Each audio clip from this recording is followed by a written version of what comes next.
conviction. We found love from the Lord. Yes, Lord.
Wala kang katulad, Panginoon.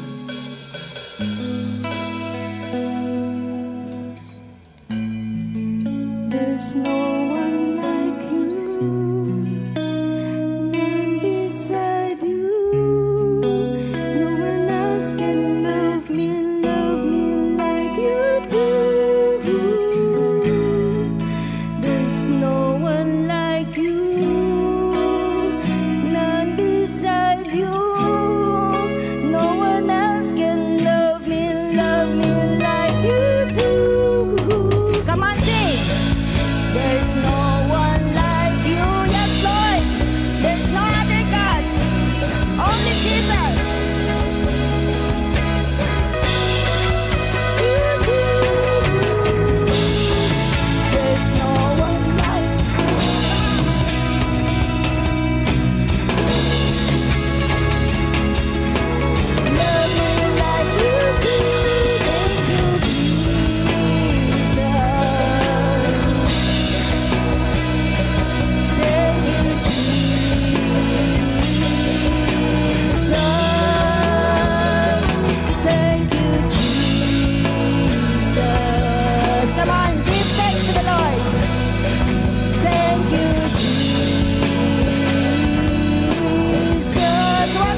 again. When I am, yes, Lord.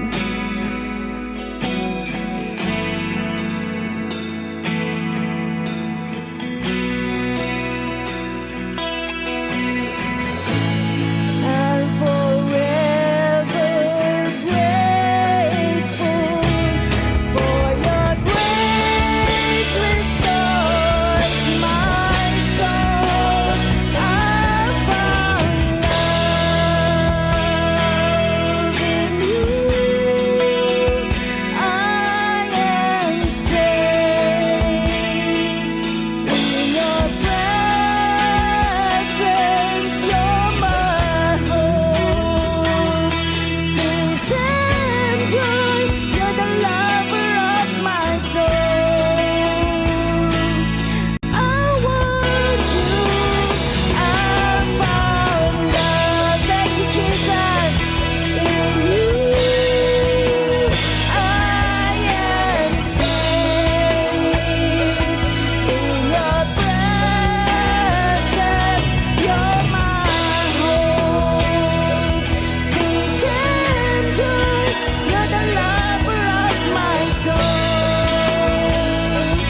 I want you. I want you. I want you, Jesus.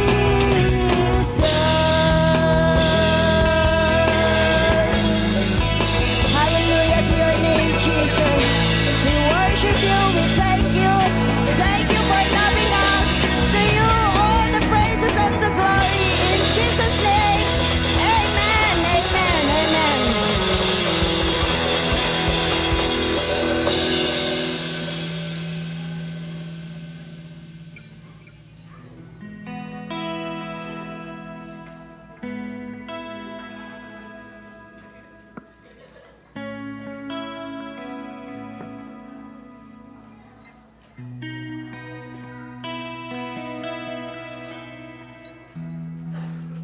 Let us close our eyes, mga kapatid.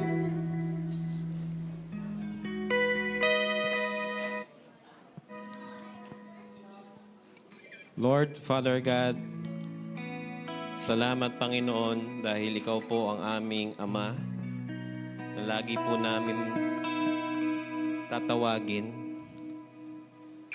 Kasi sinabi mo, tuwing kailangan ka namin, Lord, na andyan ka lang. Sa pamagitan ng iyong Espiritu, ay lagi kang sumasa amin. Gumagabay at tumutulong, nag-encourage. Ikaw po, Panginoon, ang aming strength. Ikaw ang aming source ng lahat, Panginoon, ng aming needs. Kaya salamat po, Ama. Kami ay lumalapit sa iyo. Nagpapasalamat, Lord, sa lahat ng iyong ginawa at mga gagawin pa, Lord, sa aming buhay. Salamat, Lord, dahil ang pagmamahal mo talaga ay nag-uumapaw sa amin, bagamat kami ay nagkukulang. Salamat, Ama. Ang grace mo ay enough. Kaya, Lord, sa aming pagsasama-sama na ito, sa aming pasasalamat at pupurit, pagtaas namin, Panginoon, sa pangalan ni Jesus, ito, Panginoon, ay magbigay ng kalwalhatian at karangalan, Lord, sa iyong pangalan.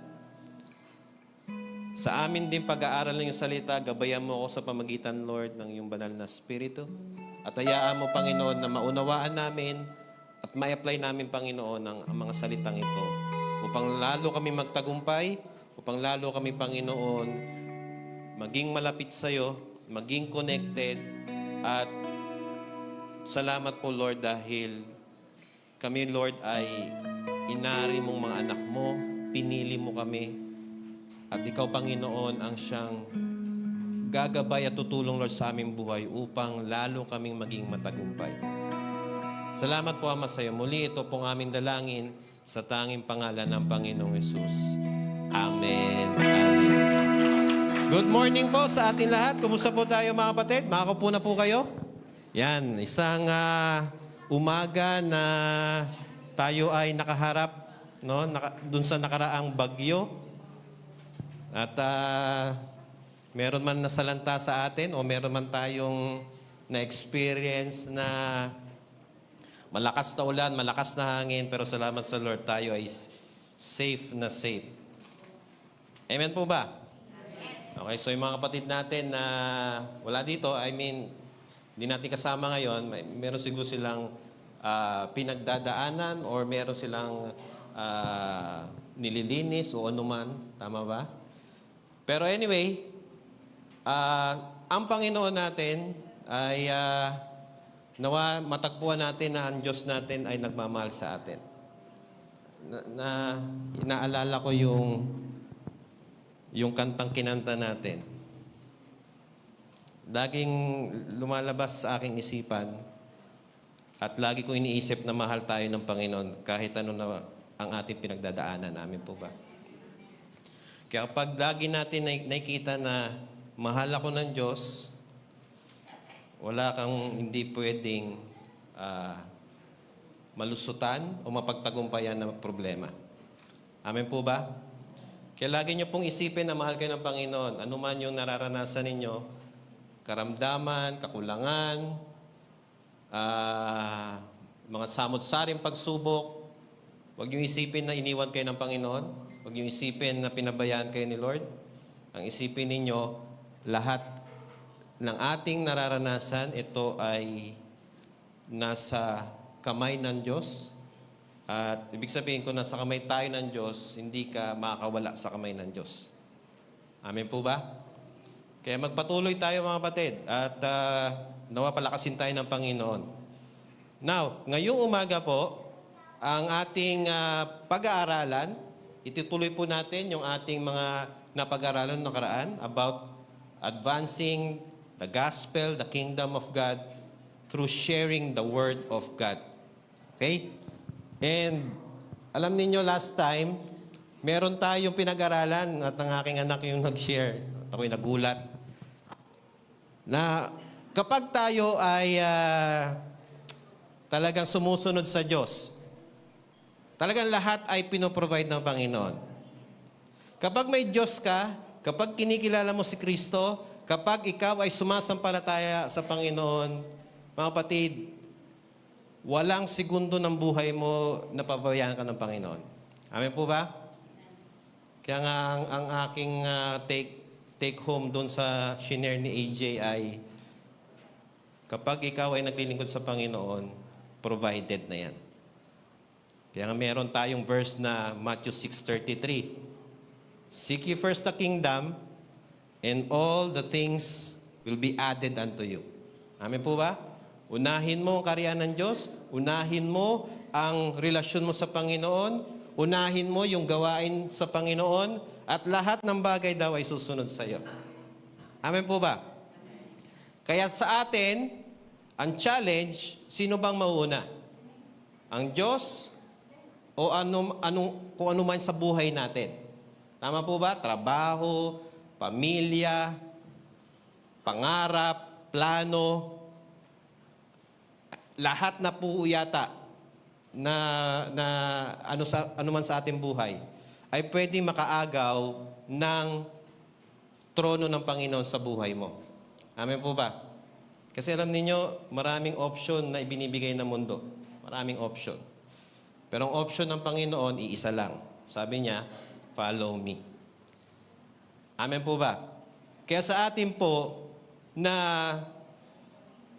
paghahayag ng gospel, pag-share ng gospel, lagi nating isipin na ang Diyos ay gumagawa sa atin, nagmamahal sa atin, at nagbibigay ng lahat ng ating pangailangan.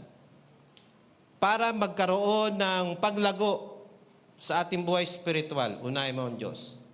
Para magkaroon ng paglaganap ng salita ng Panginoon, unahin mo ang Diyos. Amen po ba? At lahat ng bagay, siya ang gagawa, siya ang magbibigay. Amen po ba? Now, sa atin ngayon, nandun pa rin tayo about the gospel in the early church. Ang atin namang gagawin ngayon ay ating sasaliksikin ano ba ang buhay natin kay Kristo. Dahil kung meron kang Kristo, merong pagbabago. Amen po ba? Kung meron kang Diyos, merong nakikitang significant sa buhay mo. Kaya, Saan ba yung aking clicker? Ang ating topic ngayong umaga na ito ay genuinely transformed lives. May nakikita kapag ikaw ay tumanggap kay Kristo? Evident yan, mga kapatid. Katulad ng lagi kong illustration, ang tubig na tap water, hindi malamig, lagyan mo ng yelo. Ano mangyari doon sa tubig na nasa baso? Anong mangyari? Lalamig. May kita mo bang malamig? May kita mo ba kahit malayo ka, kahit di mo hawakan? May kita mo ba? Yes, because merong moist, merong tulo-tulo doon sa ilalim ng baso. Tama po ba? So, ang taong tumanggap kay Kristo, merong transformation, merong nakikitang pagbabago, pero again, merong peke, merong totoo. Kasi kaya kong mameke, tama po ba? Kaya kong magmukhang masaya, pero sa aking puso, malungkot ako. Kaya kong maging mapagpakumbaba, pero kapag ako naman ay nag-iisa, mapagmataas ako. No? Kaya mameke. Kayang ipakita ang hindi totoo. Kaya merong genuine transformation. Kaya itong genuine transformation ang pag-uusapan natin. And I hope and I pray na mangusap sa atin ng Holy Spirit dahil siya naman talaga ang nag-i-explain ng mga bagay na importante sa buhay mo. We can read the Word of God, pero ang Diyos individually nagko-convict sa atin. Nakuha natin mga kapatid, tayo ay nag-aaral ng salita ng Panginoon, may mga punto kaming binabato sa inyo, pero ang Diyos, ang Holy Spirit, iba ang pangungusap niya sa iyo. What I mean is, pwedeng ang salita ng Panginoon, yung dating sa iyo ay wala doon sa point. Nakuha natin? Kasi ang Diyos ay individually tayong kinakausap. Amen po ba? Kaya sa ating pag-usap ngayon, sa ating salita na pagbubulayan, ang salita ng Diyos, nawa tayo ay magkaroon ng kagustuhan na malaman. Dahil sa ating pagtitipon po tuwing Sunday, kumbaga once a week, huwag natin sayangin yung pagkakataon na tayo ay nandito na, lubusin na po natin ito. Amen po ba? Meron tayong, I think, 2.5 hours na nagtitipon dito, pero wag nawa na parang pag-uwi mo, wala kang nakuha. Amen po ba? Kailangan meron kang mapulot, meron kang makuha, para meron kang mai-apply. Amen. So, medyo mahaba itong ating babasahin na verse. Ito ay 2 kwento. No. Anyway, tayo naman ay simbahan, tayo ay church, kaya nagbabasa tayo ng Biblia. Tama po ba? So, magbabasa po tayo ng salita ng Panginoon. Sabi ko sa inyo nga po, medyo mahaba itong kwento na ito. 2 kwento. Ito ay nasa Acts 8:40, 4 to 40. Acts 8, 4 to 40. Basahin po natin. Medyo ito naman po ay madaling unawain dahil kwento. Ang unang kwento po ay kwento ni Philip. Pangalawang kwento ay kwento ni Saul. Okay? So, next. Acts 8:40 to 40. Basahin po natin, 1, 2, 3. But the believers were scattered, preached the good news about Jesus wherever they went. Philip, for example, went to the city of Samaria and told the people there about the Messiah. Crowds listened intently to Philip because they were eager to hear his message and see the miraculous signs he did. Many evil spirits were cast out, screaming as they left their victims, and many who had been paralyzed or lame were healed. Sorry? Verse 8. So there was great joy in that city. A man named Simon had been a sorcerer there for many years. amazed the people of Samaria and claimed to be someone great. Everyone, from the least to the greatest, often spoke of him as the great one, the power of God. They listened closely to him because for a long time he had outstanded them with his magic. Verse 12, but now the people believe Philip's message of good news concerning the kingdom of God and the name of Jesus. As a result, many men and women were baptized. Then Simon himself believed and was baptized. He began following Philip where he went, and he was amazed by the signs and great miracles Philip performed. 14, when the apostles in Jerusalem heard that people of Samaria had accepted God's message, they sent Peter and John there. As soon as they arrived, they prayed for these new believers to receive the Holy Spirit. The Holy Spirit has been yet come upon any of them, for they had only been baptized in the name of the Lord Jesus. 17, then Peter and John laid their hands upon the believers, and they received the Holy Spirit. When Simon saw the Spirit was given when apostles laid their hands on people, he offered them money to buy this power. Let me have this power too, he exclaimed, so that when I lay my hands on people, they will receive the Holy Spirit. But Peter replied, may your money be destroyed with you for thinking God's gift can be both. 21, you can have no part in this, for your heart is not right with God. Repent of your wickedness and pray to the Lord, perhaps He will forgive you your evil thoughts. For I can see that you are full of bitter jealousy and are held captive by sins. Pray to the Lord for me, Simon exclaimed, that these terrible things you've said won't happen to me. After testifying and preaching the word of the Lord in Samaria, Peter and John returned to Jerusalem. And they stopped in many Samaritan villages along the way to preach the good news. Okay, sorry. Nasaan na ba tayo? 26. Hindi ko na nalilipat. Sorry. Verse 26 po. As for Philip, go south down the desert road that runs from Jerusalem to Gaza. So he started out and he met the treasurer of Ethiopia, a eunuch of great authority under the Candace, the queen of Ethiopia. The eunuch had gone to Jerusalem to worship, and he was now returning. Seated in his carriage, he was reading aloud from the book of the prophet Isaiah. The Holy Spirit said to Philip, go over and walk along beside the carriage.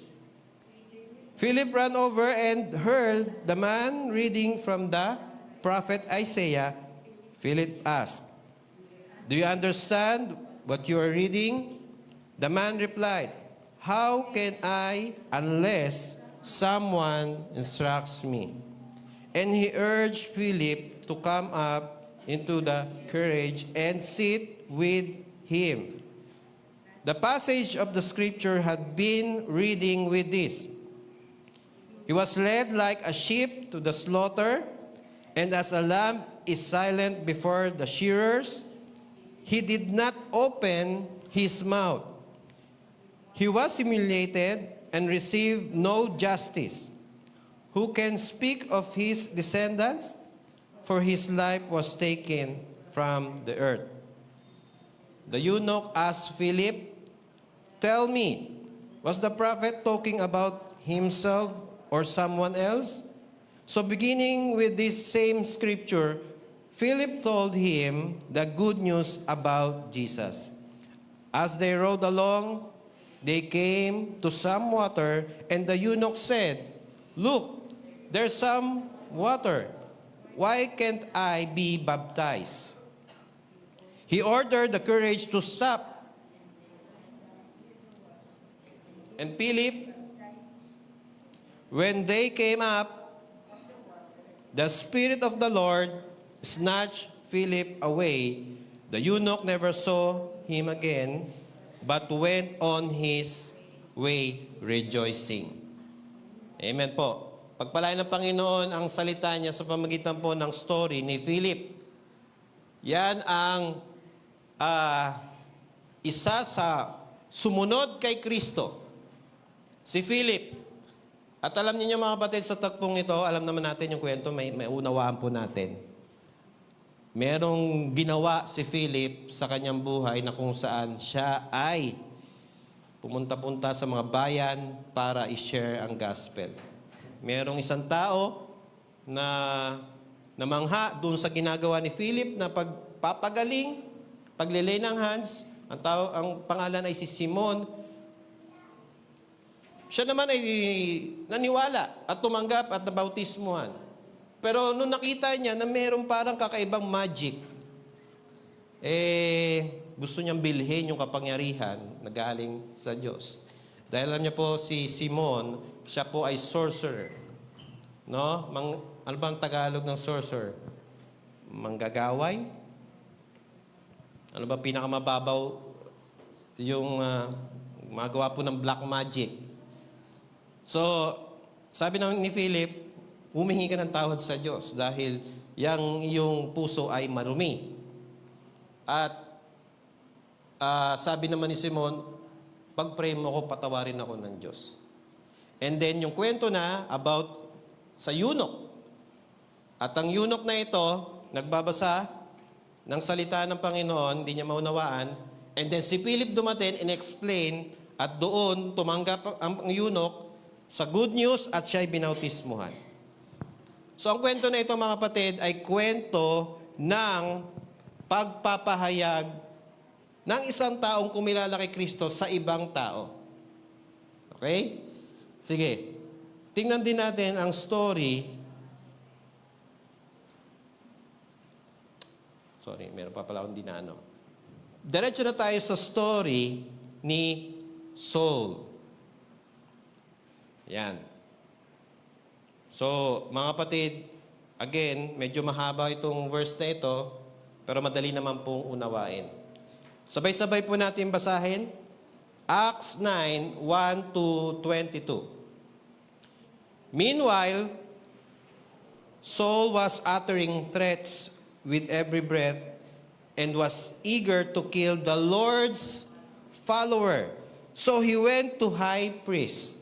He requested letters addressed to the synagogues in Damascus, asking for their cooperation in the arrest of any followers of the way he found there. He wanted to bring them, both men and women, back to Jerusalem in chain. So si Saul, gusto niyang ipadakip, ipapatay ang mga naniniwala kay Kristo. In verse 3, and he was approaching Damascus,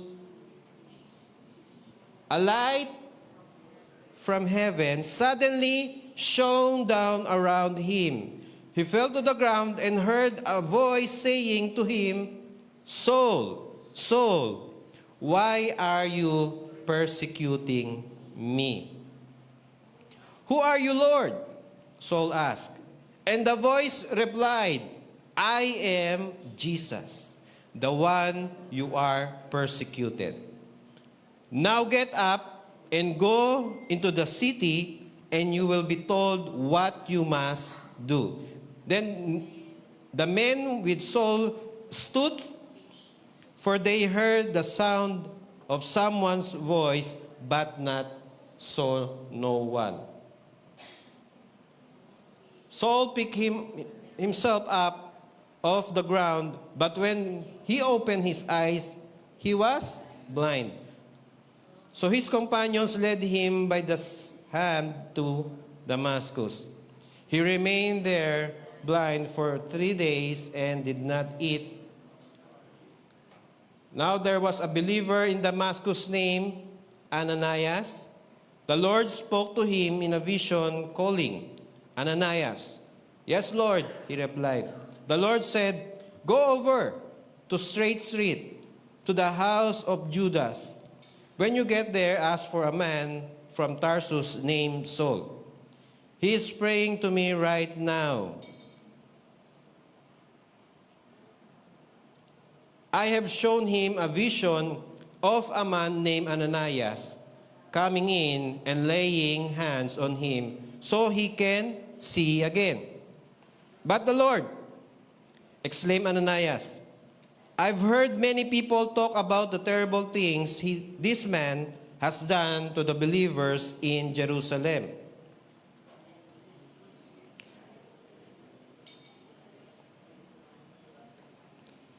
But the Lord said, go, for Saul is my chosen instrument to take my message to the Gentiles and to kings, as well as to the people of Israel.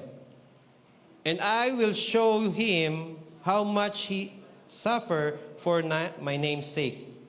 So Ananias went and found Saul. He laid his hands on him and said, Brother Saul, the Lord Jesus, who appeared to you on the road, has sent me so that you might regain your sight and be filled with the Holy Spirit. Instantly, something like scales fell from Saul's eyes, and he regained his sight. Then he got up and was baptized. After he ate some food and regained his strength, Saul stayed with the believers in Damascus for a few days.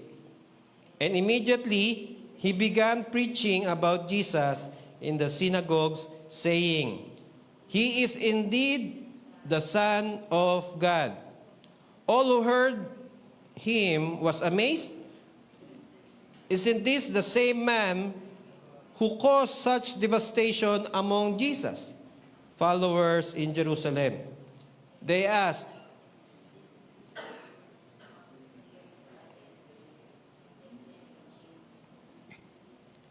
Saul's preaching became more and more powerful, and the Jews could not refute his proof that Jesus was indeed the Messiah. Now, okay, so, mahirap pala maging Kristiyano, no?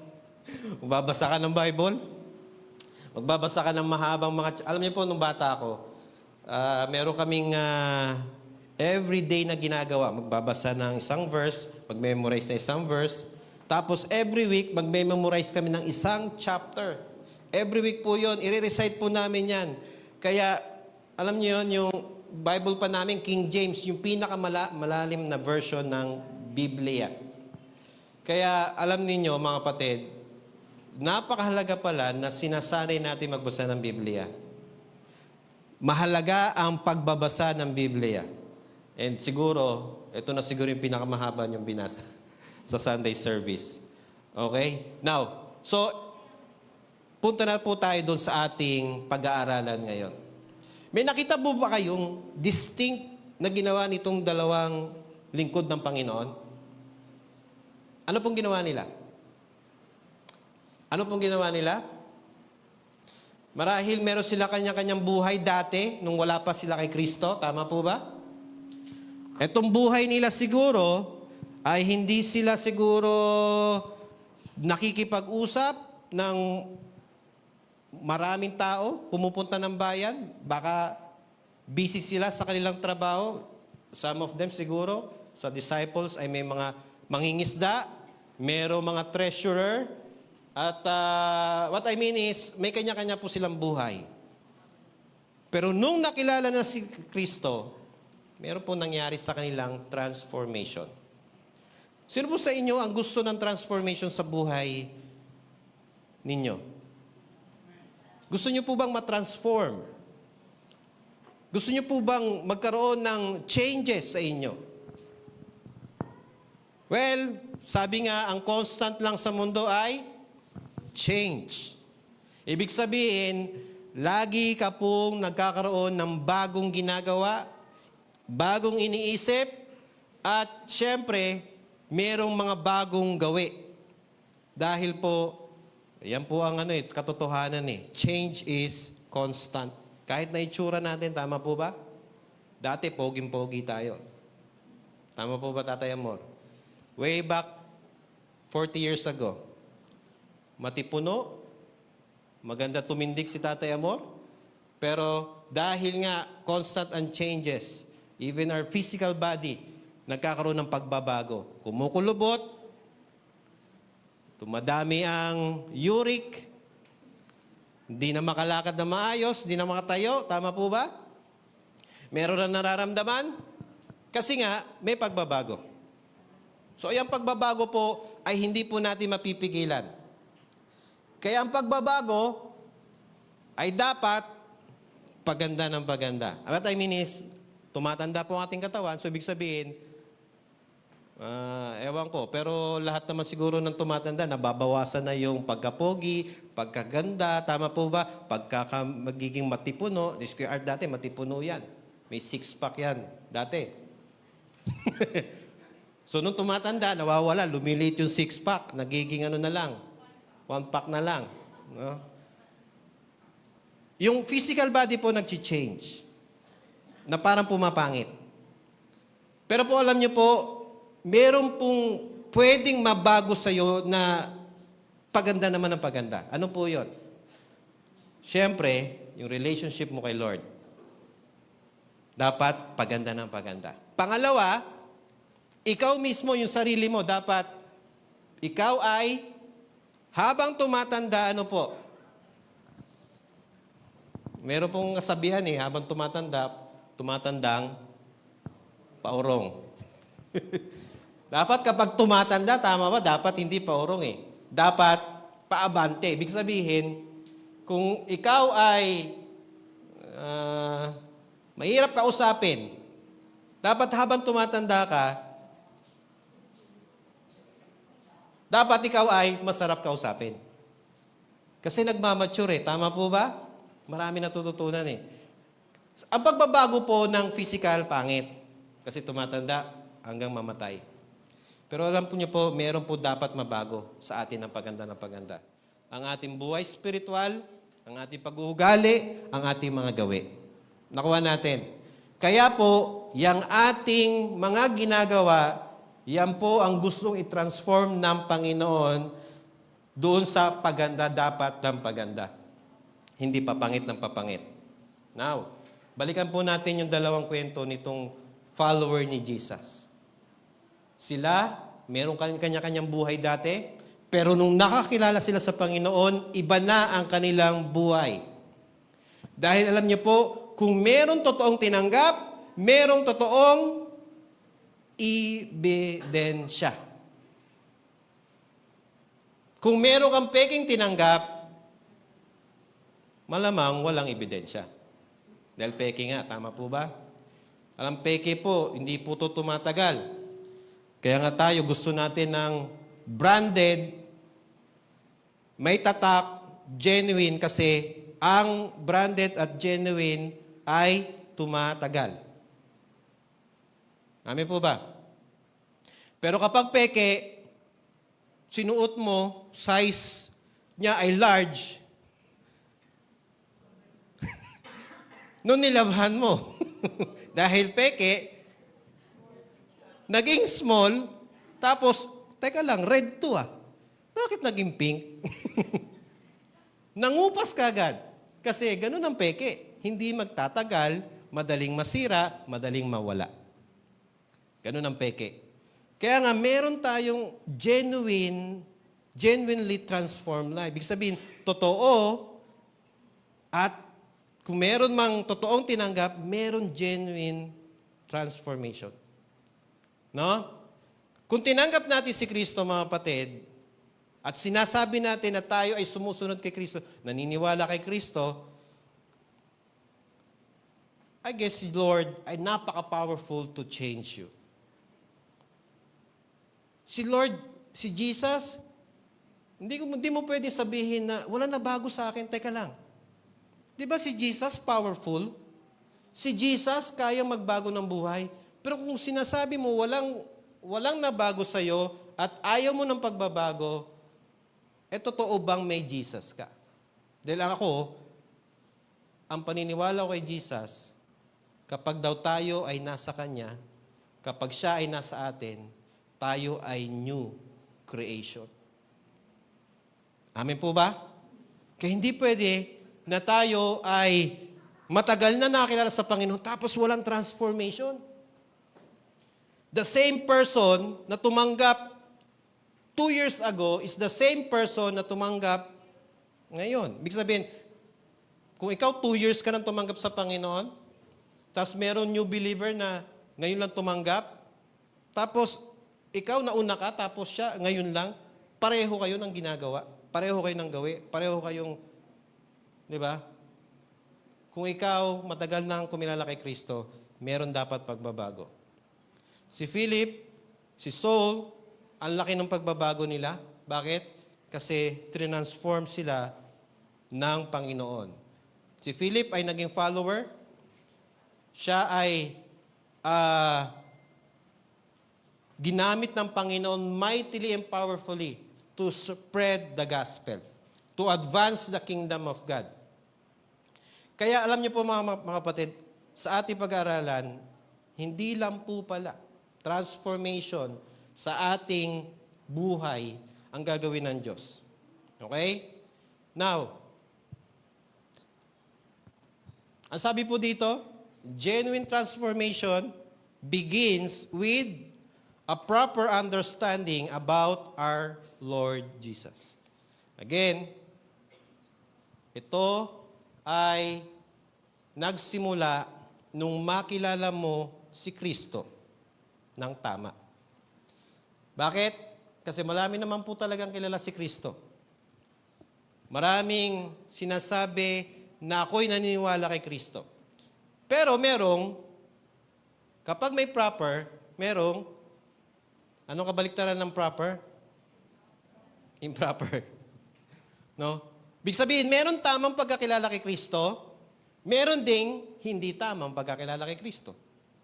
Kaya hindi pwede sabihin ng tao, naniniwala kay Kristo, pareho na tayo. Hindi eh. Teka lang, paano mo ba nakilala si Kristo? Ano ang pagkakilala mo sa Kanya? Ano ang paniniwala mo sa Kanya? Kasi kung totoo, ang paniniwala mo kay Kristo, totoo ang iyong pundasyon ng pananampalataya kay Kristo, then magkakaroon talaga ng transformation sa buhay mo. Hindi yung mga ways mo, hindi yung mga parang ginagawa mo, pwede ka kasi maging relihiyoso, pwede kang maglingkod sa Diyos nung tinanggap mo si Kristo, pero sa lifestyle mo naman walang pagbabago, yan ay mababaw at external lang na pagpapakita na ikaw ay kumikilala kay Kristo. Bakit ko sinasabi ito mga kapatid? Alam niyo po, marami pong relihiyon na sinasabi nila naniniwala sila kay Kristo. Meron nga simbahan nandun yung pangalan ni Kristo Tama po ba? Pero iba yung paniniwala nila kay Kristo. Ang paniniwala nila, tao lang si Kristo. Naglilingkod sila ng talagang tapat. Mas maaga pa, doon sa kanilang leader pumupunta. At posturang-postura, maayos ang pananamit, nakahilera, nakaupo ng pantay-pantay, may orderliness, marami sila. Pero kung hindi tama ang pagkakilala ng kay Kristo, baliwala ang kanilang ginagawa. At pagkatapos sila magsimba, lalabas sila, maninigarilyo. Lalabas sila, magiinuman sa kanto. Pero sila, napakaaga nila sa church. Amen po ba? Sila, madaling araw pa lang, pumupunta na ng simbahan nila. At kapag madaling araw, sasagarin nila yon hanggang, ibig sabihin, kahit ilang oras sila doon sa kanilang simbahan. Okay lang. Nakalungkot tayo mga Kristiyano. 2 oras na lang nga tayo tuwing linggo. Nagmamadali pang umuwi. mga kapatid, yung mga external na bagay, na transformation, yan ay pwede naman pikiin. Pero ang gusto ng Panginoon yung totoo. Kaya dapat, kung totoo dapat na tinanggap mo. Totoo, si Kristo, dahil siya sinasabi niya, kiniklaim niya na siya ang katotohanan. Amen po ba? At ang katotohanan, mababasa po natin sa Biblia. Kaya meron po talagang genuine transformation ang tagasunod ni Kristo. At sino po yon? Tayo po. Amen po ba? Alam ko naman, sa puso ninyo, sa isip ninyo, kung sino si Kristo sa buhay ninyo.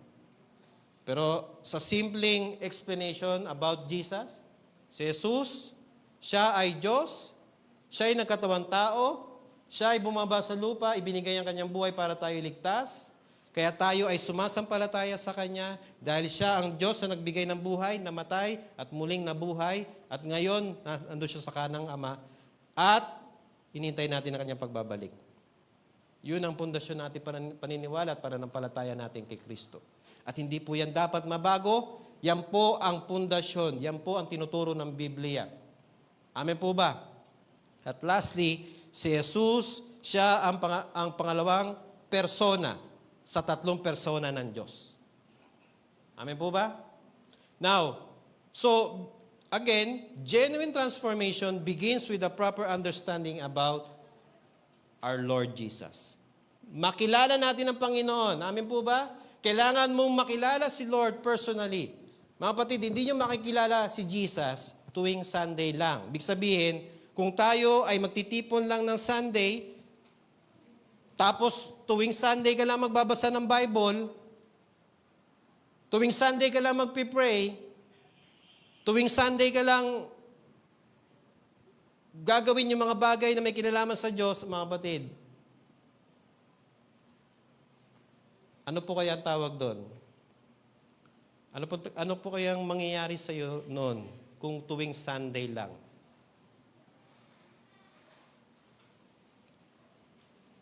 Ito ha, mga kapatid, listen to me. I need Jesus o I want Jesus? Anong tama?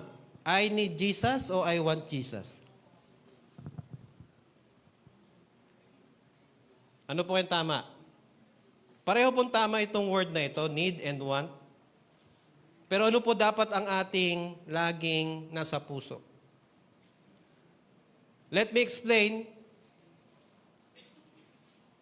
I need Jesus, ibig sabihin, kailangan ko si Jesus. Tama ba? Tama naman. Pero pag sinabing kailangan mo ang Panginoon, pwedeng mabaliktad doon sa kailangan mo lang siya tuwing. Nakuha natin? Tuwing ano? Tuwing may bagyo. Tuwing merong bayarin. Ibig sabihin, Lord, pengi po ng ganito. Kaya si Lord, hindi na Panginoon, kundi Panginoon. I want, big sabihin, gustong-gusto kita, Panginoon. Bakit? Kasi, pangit man ang nangyayari, gusto kita. O parang ganito sa mag-asawa. Kanina, si Kuya Art, sabi ko, may six-pack yan nung kabataan niya. Pero ngayon, nawala na, one-pack na lang. Nawala na yung magiging matipuno niya. Nung si Kuya Art pinakasalan ni Ate Jen, at si Ate Jen pala pinakasalan niya, baliktad no? Si Ate Jen pinakasalan niya si Kuya Art. Kahit magbago ang itsura niya. Amen po ba? Kasi mahal niya, gustong-gusto niya si Kuya Art. Ano man ang mangyari, ano man ang pagbabago, I want Jesus. Amen po ba? Kaya mga kapatid, sa atin, dapat naandun ang ating talagang relasyon sa Panginoon. Makilala natin ang Panginoon ng buong buo. Kahit ano pa ang mga samut-saring maranasan natin, dapat natin na hanapin ang Panginoon. Okay? Nasaan na tayo? So again, sabi po dito, basahin ko na lang po, 2 Peter 3:18, but grow. Ano tong grow na ito? but grow spiritually mature. Yan, yung grow na yan. In the grace and knowledge of our Lord and Savior Jesus Christ. To Him be the glory, honor, majesty, splendor, both now and to the day of eternity. Amen. Ang inspiration ni Pedro, ni Peter ay sa mga kapatiran ay lumago nawa tayo sa pagkakilala sa Diyos. Amen po ba? So, again, may transformation. Ang gospel ng Panginoon nagtatransform sa atin dun sa makilala natin si Kristo ng mas malalim pa. Amen po ba? May transformation, may genuine transformation kasi kung tayo ay merong relasyon na sa Diyos, kung meron na tayong Holy Spirit sa ating buhay, meron na nagsasabi sa atin, meron na nagbibigay sa atin ng kauhawan at gutom sa salita ng Diyos. Amen po ba? Meron nagsasabi sa iyo na kailangan mo ng Panginoon. Katulad ng tubig, kailangan natin. Katulad ng pagkain, kailangan natin. Amen po ba? Kaya ang Panginoon, kailangan po natin sa araw-araw ng ating buhay. Pangalawa po, genuine transformation goes beyond head knowledge. More than ito doon sa katalinuhan. Amen po ba? It involves a fundamental shift in lifestyle, life goal,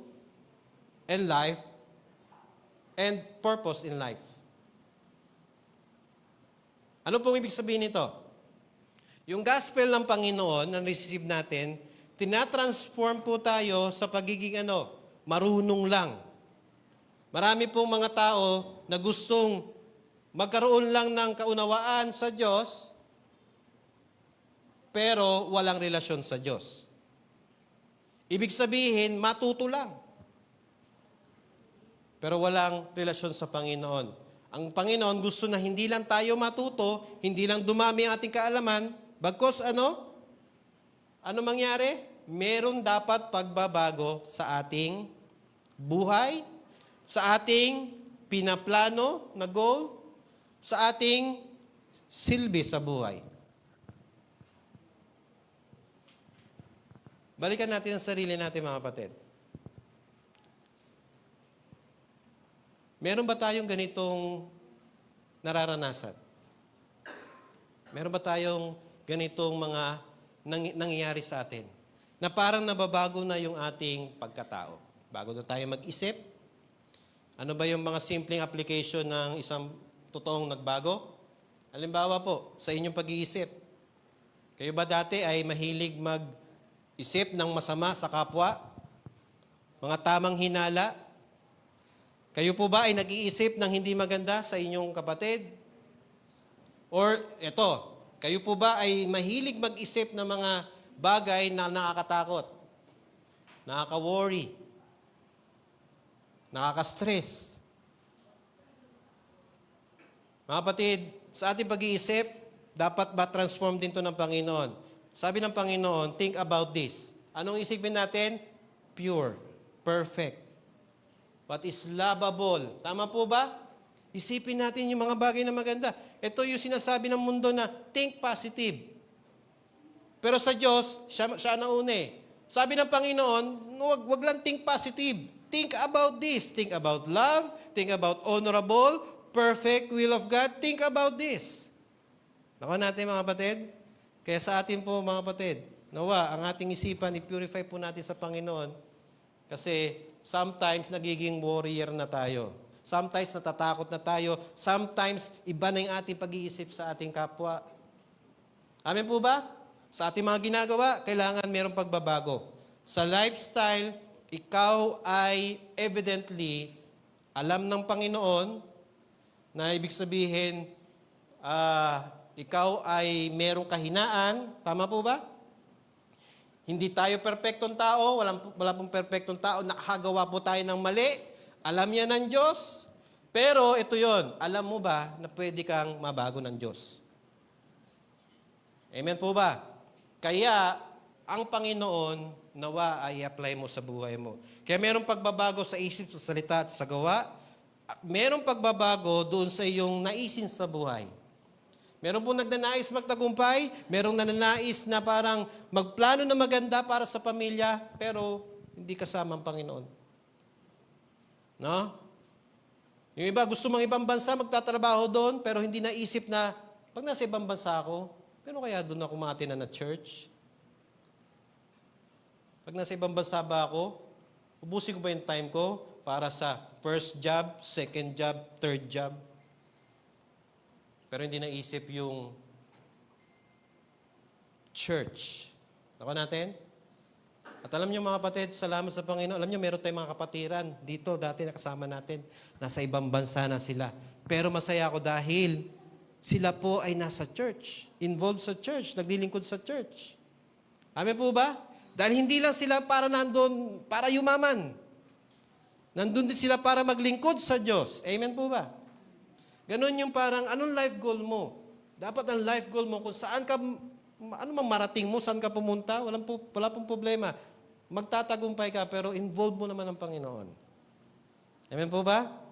Alam niyo po, yung ating leader dito, si Rona at si Kev, nag-chat kami dyan palagi at sinasabi, tinatanong nila, Pas, gusto namin mag-church, ganito, tapos ngayon parang mag-i-involve sila sa ministry. Sabi ko sa kanila, sabi namin nila, Pastor SP na, sige, mag-involve kayo dyan sa church, sa ministry. Mas maganda yun. Hindi lang kayo nandyan para yumaman. Diyan kayo para maglingkod sa Panginoon. Amen po ba? At alam niyo, anak ni Ate Meli at ni Kuya Joji, si Joji at si Jomel, sila ay nasa church, nagdi-disciple, nasa cell group, lumalago doon. Ganyan po dapat yung ating pagbabago, pati sa ating mga plano sa buhay. Involve ang Panginoon. No? Amen po ba? Anong purpose natin sa buhay? To know God. And to be blessed by God. Blessed spiritually and blessed physically. Amen po ba? Kaya sabi ni Paul dito sa verse na ito, Philippians 1:21, basahin ko na lang po, Philippians 1:21, For to me, to live is Christ. He is my source of joy, my reason to live. Sabi ni Paul yan. And to die is gain, for I will be with Him in eternity. To live is Christ, to die is gain. Ang buhay po ay sayang, sabi ni Paul, kung hindi mo ibibigay kay Kristo. Kung hindi mo ipaglilingkod kay Kristo yung buhay na yan, sayang yan. Dahil lahat ng ito isipin niyo mga kapatid. Lahat ng mga damit natin, damit, pants, shorts, shoes. Alam niyo po ba, kahit bago yan, basura yan. Because in the future, 10 years, 20 years, yung suot mong yan, basura na yan.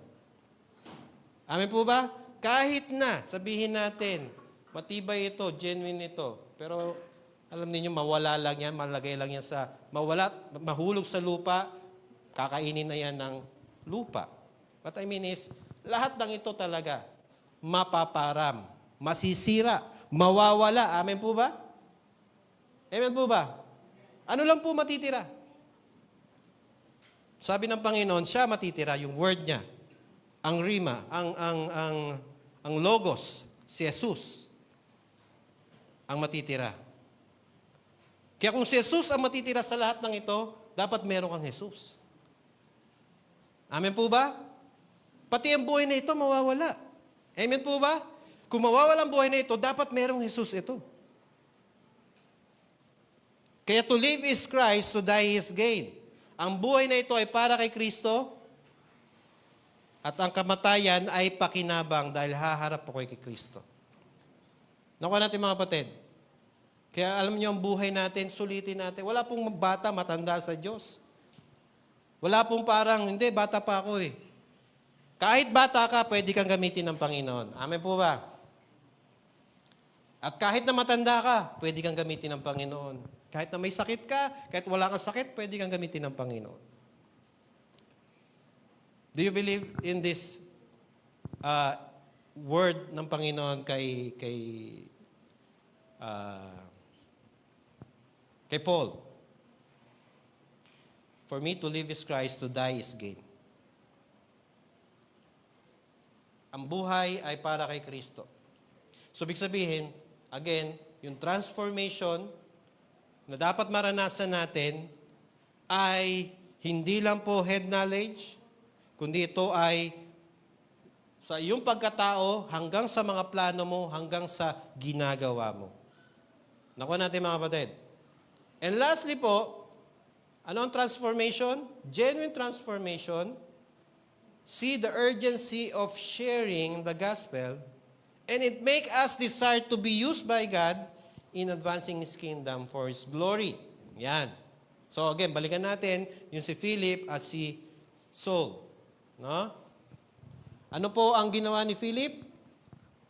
Siya ay pumunta sa bayan-bayan, nag-share ng gospel, nagpahayag ng magandang balita, maraming naligtas, maraming pinagaling, maraming mga inaalihan ng masamang spirito ng nakalaya. Amen po ba? At ang buong bayan nagse-celebrate dahil merong Philip na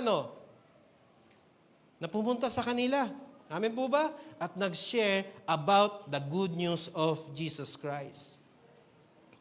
Bakit po kaya?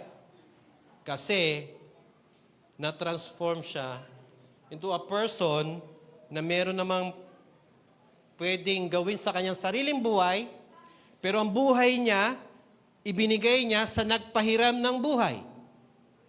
Amen po ba? Pwede mo namang gamitin yung buhay mo sa sarili mo eh. Yung parang, ito plano ko, ito gusto ko. Pwede mo namang gawin lahat ng gusto mo eh.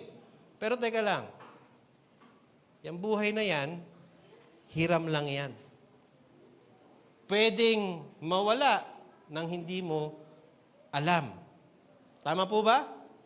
Kaya yung buhay na yan, dapat sulitin mo sa pamagitan ng yung pahiram na buhay na yan, gamitin mo dun sa Diyos na nagbigay ng buhay. So si Philip ngayon, pumunta sa bayan-bayan, nag-share ng salita ng Diyos at marami ang nakilala sa Panginoon.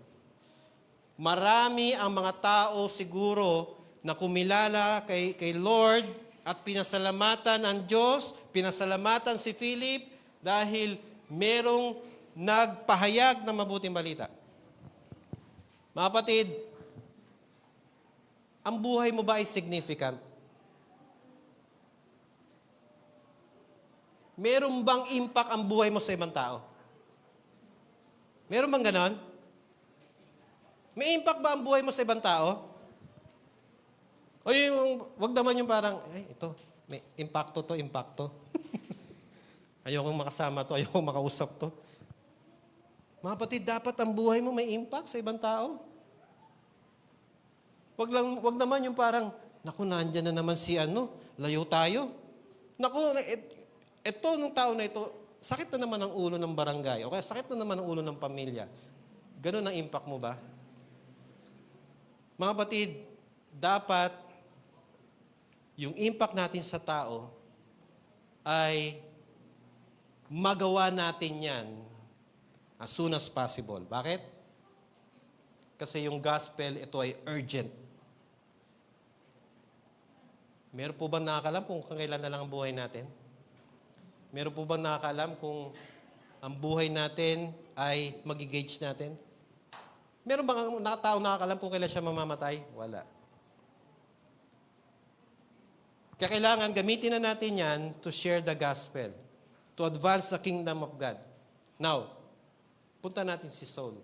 Si Saul, ito ang buhay nito, religiously talaga siya ay focus. Ibig sabihin, relihiyoso po si Saul. Gusto niyang papatayin lahat ng mga Kristiyano, tagasunod ni Kristo, kasi yung kanyang relihiyon, vina-violate ang katuruan ni Kristo. Kaya si Paul, talagang legally, humingi siya ng authority para lahat ng mga Kristiyano papatayin. Ganun po si Paul. Sobrang tindi, extreme po ang kanyang pagiging relihiyoso. Meron po ba kayong kilalang relihiyoso? Lahat na yata ng Diyos inilagay sa bahay. No?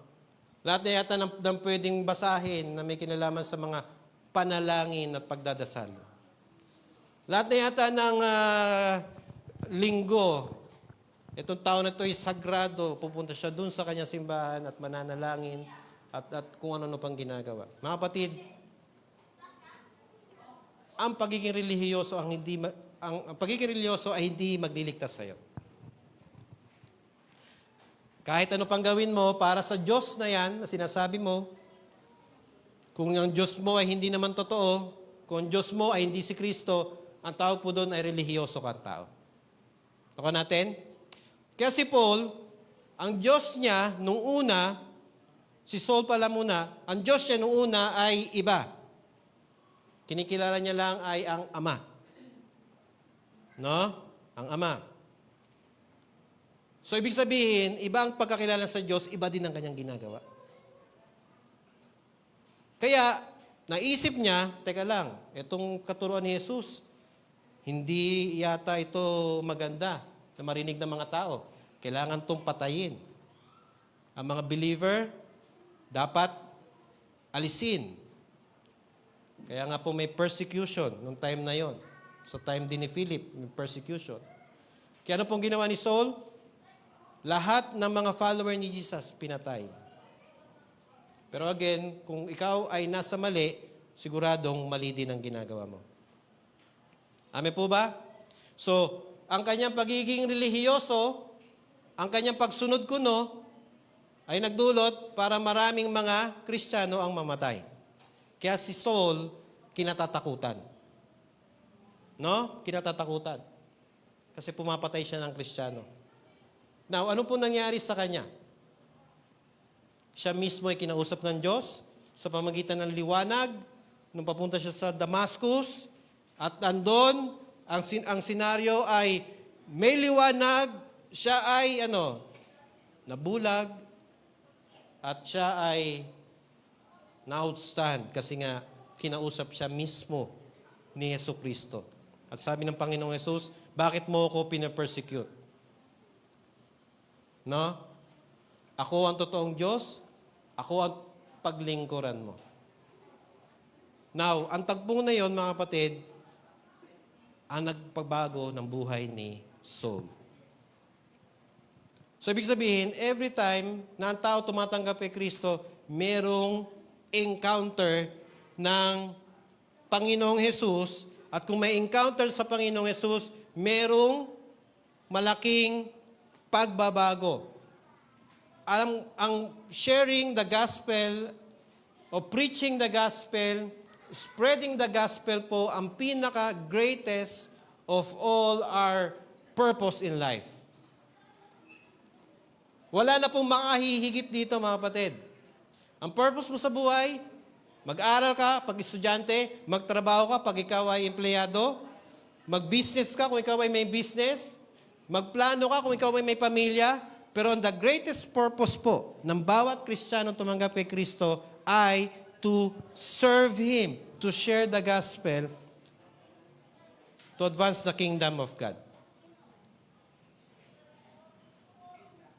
Kaya po ito, mga kapatid, no?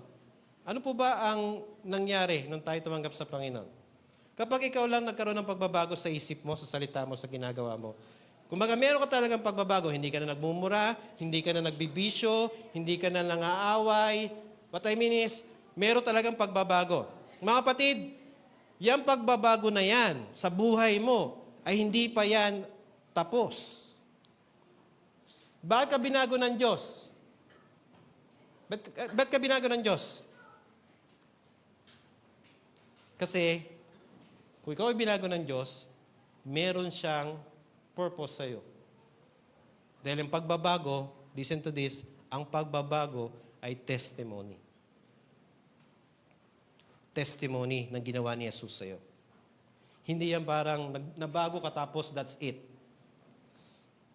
Nabago ka, nagkaroon ng sense ng si Kristo ang sentro ng buhay mo, and the greatest is, kung si Jesus ang sentro ng buhay mo, siya dapat ang mag-glorify at matanyag sa buhay mo. Kaya hindi pwede na parang Kristiyano ka, pero hindi ka vocal kay Jesus. No?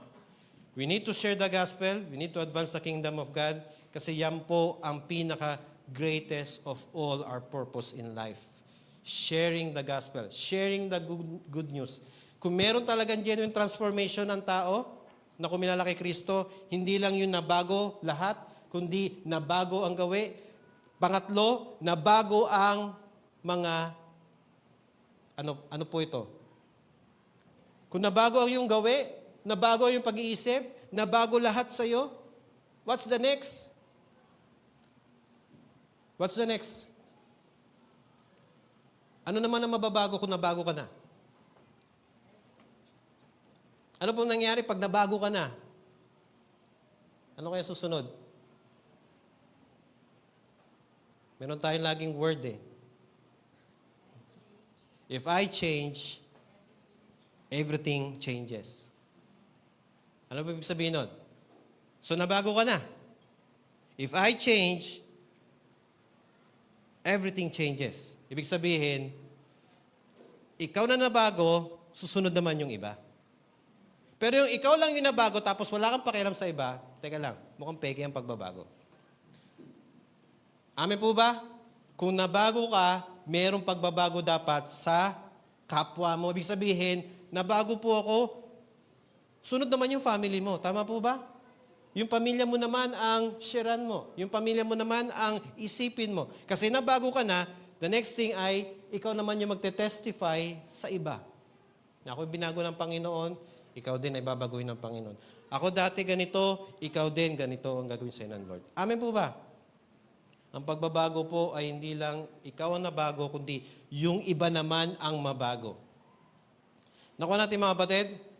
Last verse po, 1 Corinthians 9:16. Yet preaching the good news is not something I can boast about. I am compelled by God to do it. I am compelled by God to do it. How terrible for me if I didn't preach the gospel. Ano po yung terrible? Pastor, terrible. Tinagalog lang. Kawawa. Kung hindi daw natin isi-share ang gospel, sayang. Amen po ba? So, to wrap up everything, mga kapatid, ang genuine transformed life ay merong purpose. Bakit ka tinatransform ng Panginoon? Itatransform ka sa lahat. Bakit ka itatransform ng Panginoon? Kasi ikaw yung magiging vessel to preach and to share the gospel. That is your testimony. Pag sinabi, ano ba ang reason bakit ko tatanggapin si Jesus? Wala naman tayong pinagkaiba. Di ba? Ako makasalanan, ikaw makasalanan. Ako nagbibisyo, ikaw nagbibisyo. So, ibig sabihin, kapag walang transformed life, walang impact yung iyong pag-share ng gospel. Nakuha natin? Pero pag merong genuine transformation, merong pagbabago evidently, ang mga taong sinesharean mo, anong gagawin nila? Kung merong ebidensya, maniniwala. Amen po ba? Like sa court natin, kung merong ebidensya, maniniwala. Kung merong na-capture na CCTV, kung merong na-capture na picture, maniniwala. Amen po ba? Pero ito yon, kung meron na transform na buhay, kung merong pagbabago, nakikita ng iba, meron talagang impact sa tao. Kaya sa atin po mga kapatid, ang challenge sa atin, na-transform ba tayo? Kung na-transform tayo, then the next person o the next thing na kailangan natin gawin is we need to share kung sino yung nag-transform sa atin. At yan ay ang Panginoong Jesus. Again, mga kapatid, I am compelled by God to do it. Ibig sabihin, ang Panginoon ang siyang nagbibigay sa akin ng urge, nagbibigay sa akin ng motivation to share the gospel. Kung meron kang Jesus, kung meron kang Holy Spirit, merong urge, merong motivation. Amen po ba? Merong conviction. Pero kung walang Holy Spirit, walang Jesus, walang motivation, walang encouragement, walang conviction. And you go on, and we go on with our lives. Sayang ang buhay. Pero kapag merong Jesus, may Holy Spirit, we are compelled. We are compelled.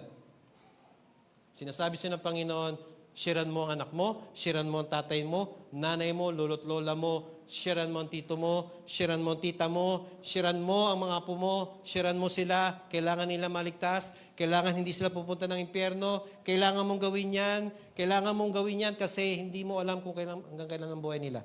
Kailangan mo yan to advance the kingdom of God. Amen po ba mga kapatid? Tumayo po tayong lahat.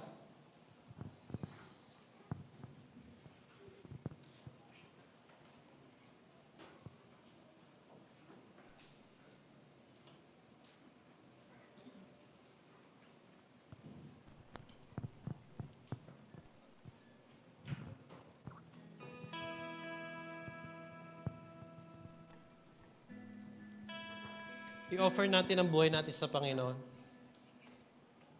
One act of faith. Ito ay malaking impact sa Panginoon. Maybe yung ating faith ngayon ay parang mustard seed. Yung parang, Lord, hindi ko kaya yata yung pag-share. Hindi ko kaya yata na-iwin yung aking family. Pero gusto ko. Alam mo yung ganong faith? Maliit man yan, pero ang Diyos yung magpapalaki. Mga kapatid, ang buhay natin ay again, ito ay regalo ng Panginoon sa atin. Amen po ba? At kung ito'y regalo ng Diyos, na tayo pinahiram ng buhay, sulitin natin para sa Kanyang kaluwalhatian. Amen po ba? Kaya surrender natin lahat sa Panginoon. One act of faith talaga. Kahit ano man yan, parang whisper sa Panginoon na parang, Lord, hindi ko kaya pero gamitin mo ako. Mayroong gagawin ng Diyos sa iyo. May gagawin ng Panginoon sa iyong family. May gagawin ng Panginoon sa mga taong nasa paligid mo. Manalangin po tayo. Aming Ama, ang buhay na ito, Lord, salamat dahil kami, Panginoon, ay pinahiram mo ng hininga. Kami, Panginoon, ay inaalagaan mo. Kami, Panginoon, sinusustain mo. Kami, Panginoon, ay nakakaranas, Lord, ng yaman ng iyong biyaya at habag, ng iyong pag-ibig. Salamat, Lord, sa iyo. Salamat dahil ikaw po ang gumagabay sa aming buhay. Salamat dahil kami pinili mo. Kami hindi karapat-dapat, pero salamat po, Diyos, pinili mo kami bilang maging anak mo, bilang maging tagapagmana ng iyong kaharian. Kami pinili mo, Panginoon, upang i-share, Panginoon, ang gospel. Salamat po, Ama. Kaya tulungan mo ang bawat isa. Nawa kami ay gamitin mo, Lord, para naman sa ibang tao, ang aming mga anak, mga mahal sa buhay, ang aming mga magulang, kapamilya, katrabaho, o sino man, Panginoon, sa aming paligid, Lord. Maging way kami, maging vessel mo kami, maging mouthpiece mo kami, Panginoon, ng iyong pagdiligtas, ng iyong gospel. Lord, huwag nawa, Panginoon, na masayang ang buhay na ito. Masulit ito sa pamagitan, Panginoon, ng paglilingkod namin sa iyo. Kaya salamat, Lord, sa iyo. Ikaw nawa, Holy Spirit, ang siyang gumabay sa bawat isa. Tulungan kami, Panginoon. Meron man desire kami, Lord, na kami ay maglingkod sa iyo. Lord, ikaw naman, Lord, yung magbibigay sa amin ng strength. Ikaw magbibigay sa amin ng wisdom. Kaya, Lord, salamat po, Diyos, sa iyo. Ang transformation, ang genuine transformation, Lord, na ginawa mo, Lord, sa aming buhay, ay nawa magkaroon ito ng impact sa mga tao. Mashiran namin, ma-advance ang iyong kingdom sa pamagitan, Lord, ng pag-i-enable mo sa amin upang ito, Lord, ay magawa. Mahirap, pero Lord, we say yes doon sa purpose namin sa aming buhay. We say amen doon sa aming great purpose kung bakit kami, Lord, may hininga. Itong buhay na ito, Lord, ay para sa iyo. Muli, Ama, salamat po, Panginoon. Ito ang aming dalangin sa pangalan ng Panginoong Yesus. Amen. Amen. Muli ng Panginoon.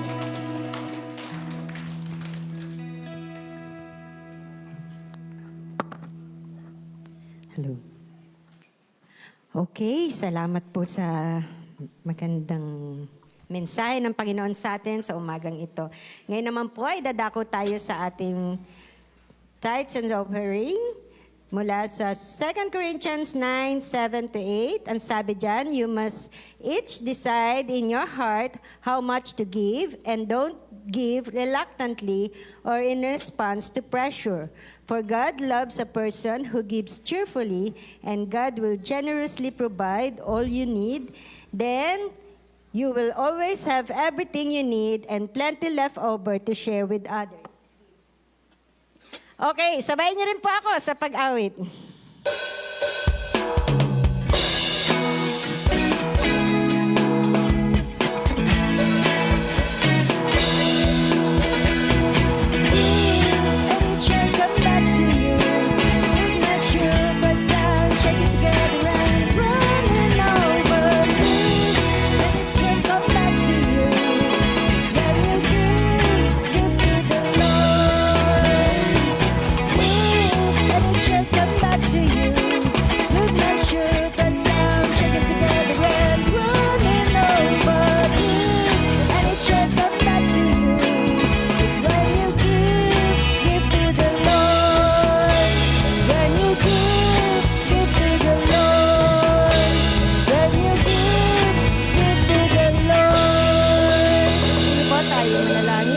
Panginoon, amin pong pinagpupuri at pinagpapasalamat ang mga tithes and offering na ito. Salamat, Lord, sa kabutihan mo sa bawat isa, sa pagpaprovide mo po ng mga hanap buhay, ng businesses, at salamat po sa mga taong ito na patuloy na nagiging tapat sa inyong pagkakaloob. Salamat po, Panginoon, kung paano mo rin kami iniingatan sa aming mga trabaho, kung paano mo rin kami binibigyan ng malakas na pangatawan upang makagawa.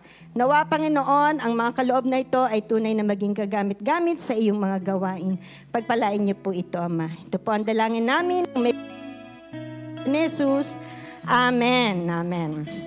Okay, para naman po sa announcement.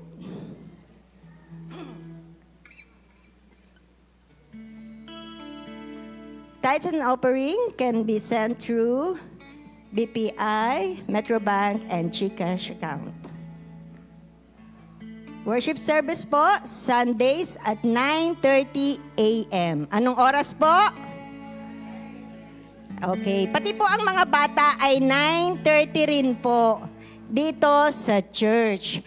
Hindi po kailangan na sobrang aga, kaya po paalala po, 9:30 po ang ating service.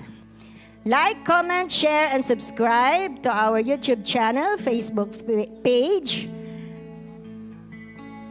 Instagram, Spotify podcast, and TikTok. TSG Truth Seekers Group, Kaligtasan Lesson right after the service. At ito naman po yung special announcement every Sunday, Church Transpo kay Agatha. Ayan po yung mga pick-up points sa Silang, kay Ate Yoli. At dito sa Biga ay SK. At sa Bukan naman po ay sa Jetro. Birthday celebrant. October 26, Ronald Siat. October 29, Kay Nepomuceno at Nazi Corpus. Awitan po natin sila. Happy birthday to you. Happy birthday to you.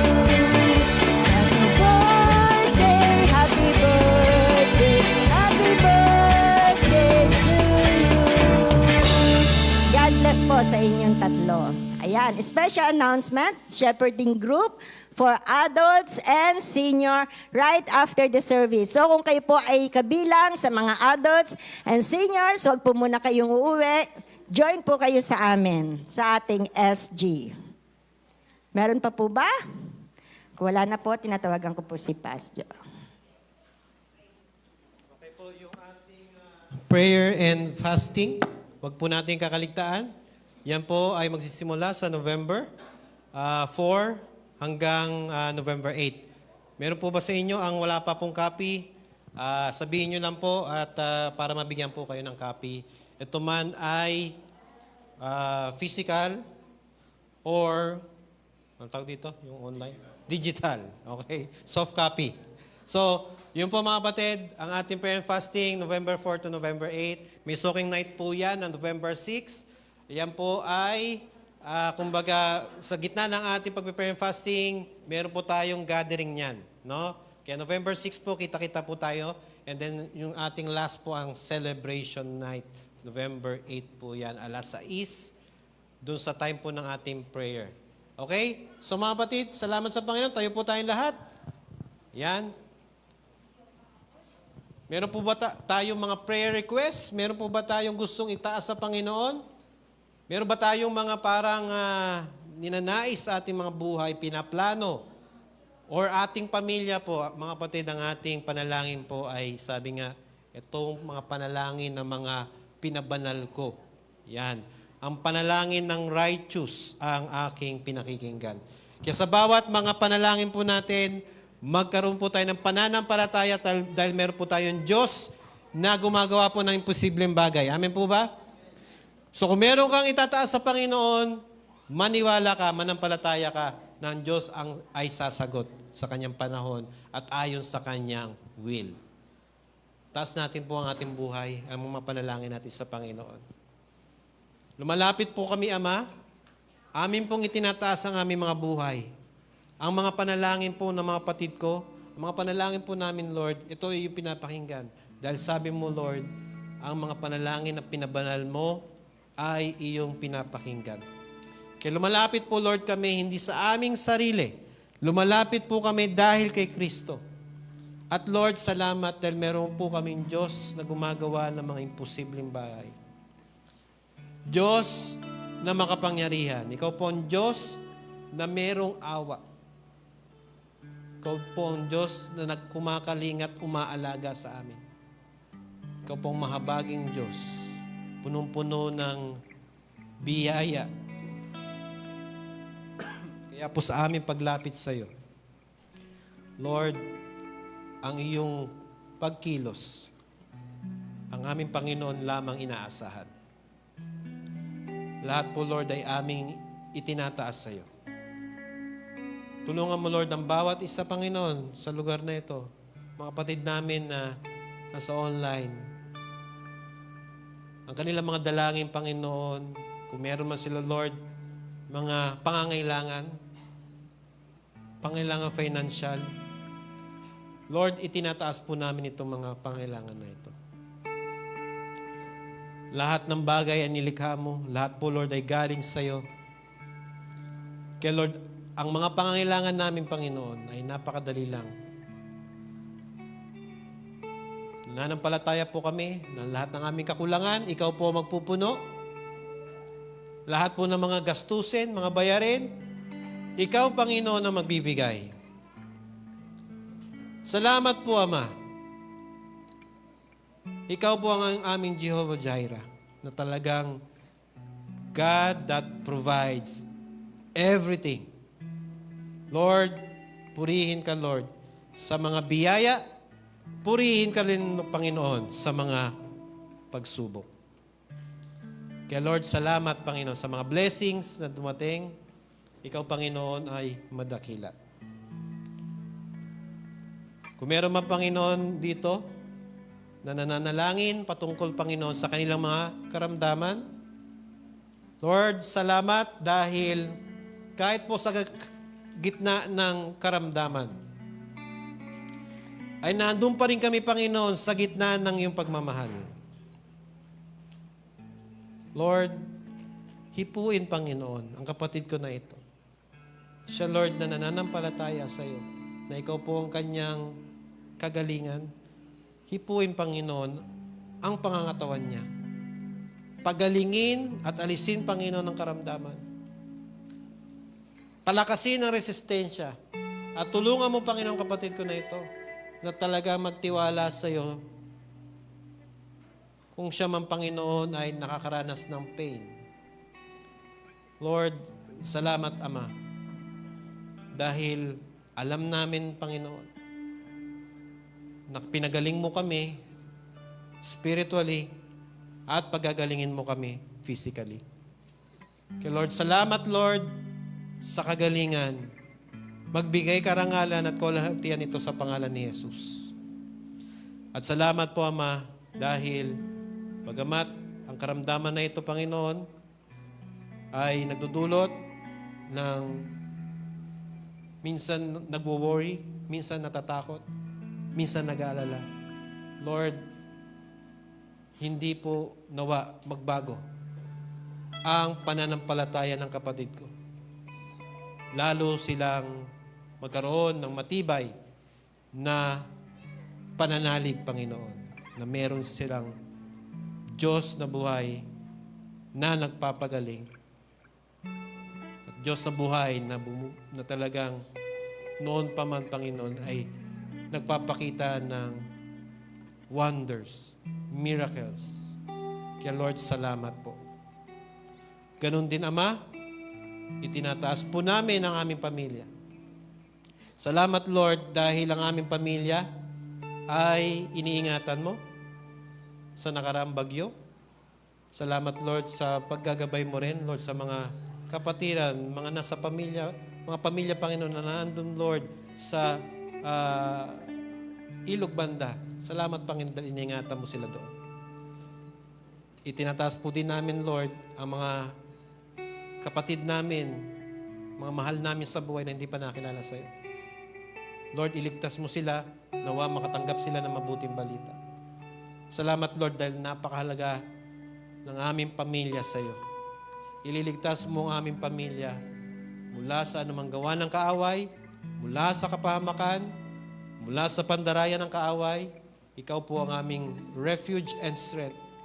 Salamat, Panginoon, mahal mo ang aming pamilya.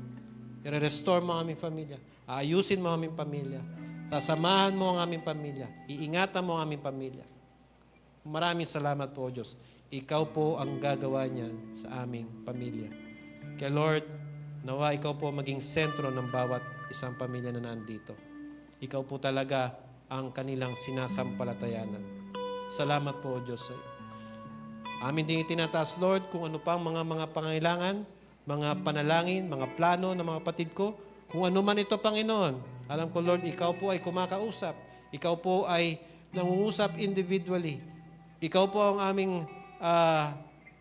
direction. Ikaw po, Lord, ang siyang mag-aayos at magtatama, Panginoon, ng aming landas. Kaya sinasanggunin namin sa iyo lahat, Panginoon, ang mga planong ito. Ang mga nais namin, Lord, sa buhay.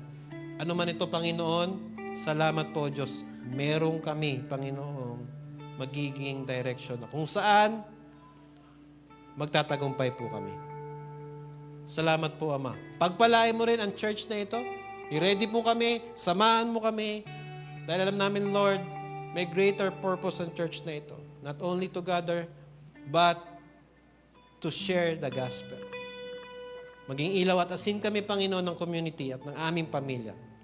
Kaya Lord, salamat. Ikaw po mag-equip, ikaw po mag-inspire, ikaw po mag-encourage at mag-motivate sa amin upang ma-advance ang iyong kingdom. Pagpalain mo ang pangailangan ng church, pagpalain mo, Panginoon, ang aming pinapagawang church building. Nawa ito, Lord, ay matapos. At salamat po, Diyos, sa iyo. Ikaw po nagsimula. Salamat, Lord. Yung provision mo, Panginoon, ay mag-uumapaw.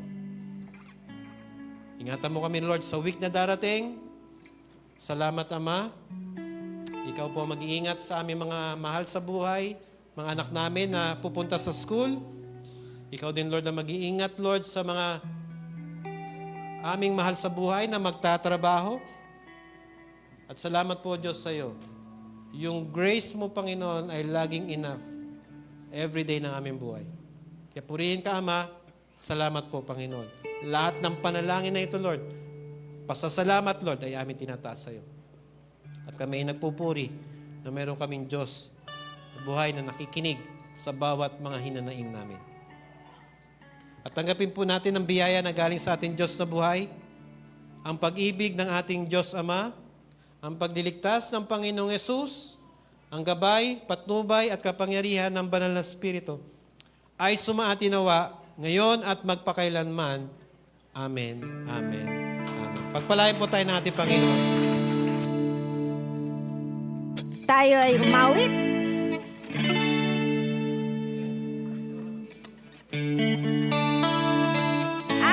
Okay. Bago po tayo mag-awitan, pauwi, tayo po muna ay maghawak-hawak ng kamay at atin pong awitin ang pambansang awit ng KM.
In heaven but you. There is nothing on earth that is